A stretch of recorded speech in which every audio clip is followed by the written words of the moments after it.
I'm Carmen Augusto, and I'm honored to share with you my story and to represent the many journey of the amazing women on this campus, coming from Africa, Asia, Australia, Europe, North and South America.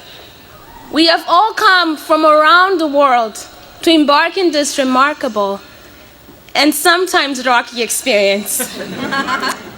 I was born and raised in Beira, which is in Mozambique, and I come from a family of 3 children. And my mom is here today after a journey.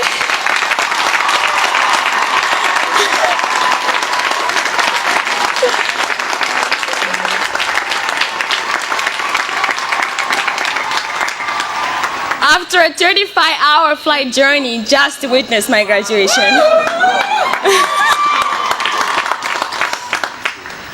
When I was 12 years old, my father was sentenced to 5 years in prison due to my country's poor judicial system. He was a victim of a banking scandal that left thousands of Mozambicans impoverished. I remember the day when the 2 policemen came into my house and took my father. We were left with nothing.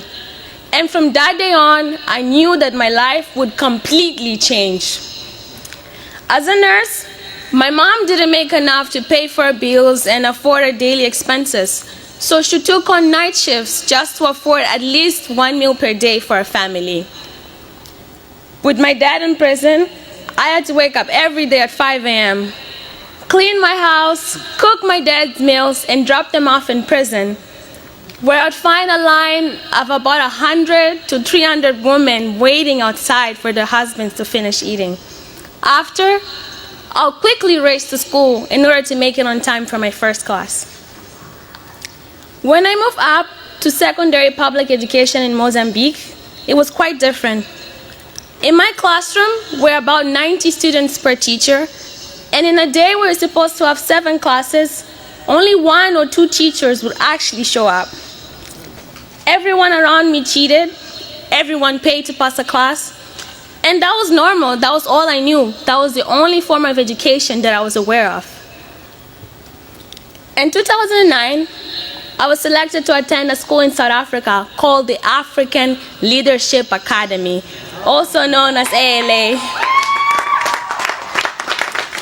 which aims to develop the next generation of African leaders.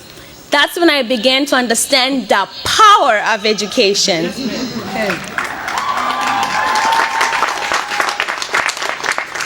Since Portuguese is my first language, at ALA I struggled during my first semester because it was my first time learning in English.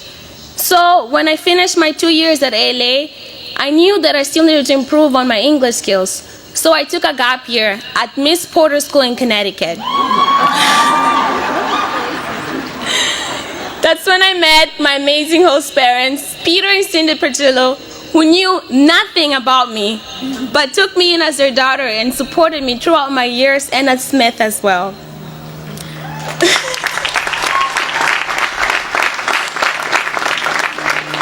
At Miss Porter's, I fell in love with the single-sex environment.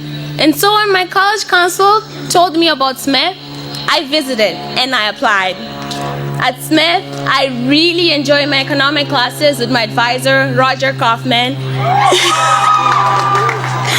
And I appreciate my residential life family for teaching me the essence of community building. I love the housing system. Shout out to Scales House, Gillette House, Duckett House, Tyler. You make me feel at home.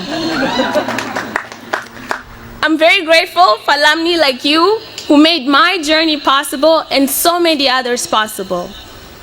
For many international students who come from disadvantaged backgrounds, asking your parents for $80 to purchase a textbook is equivalent from taking away a whole month's worth of groceries from our families.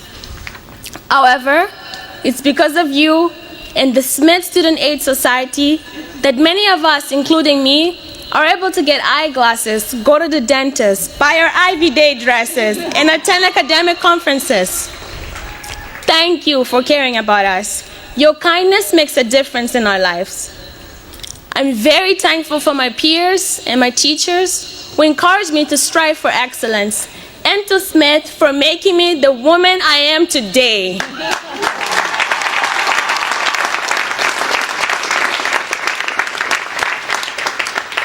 Alumni and friends, because of your generous donations, I am no longer the girl waiting outside of prison.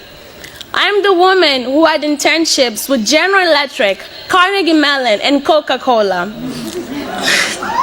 I am the woman who spent her junior year abroad in Brazil. I am the woman who, after Smith, is moving to California and joining BlackRock, an asset management firm.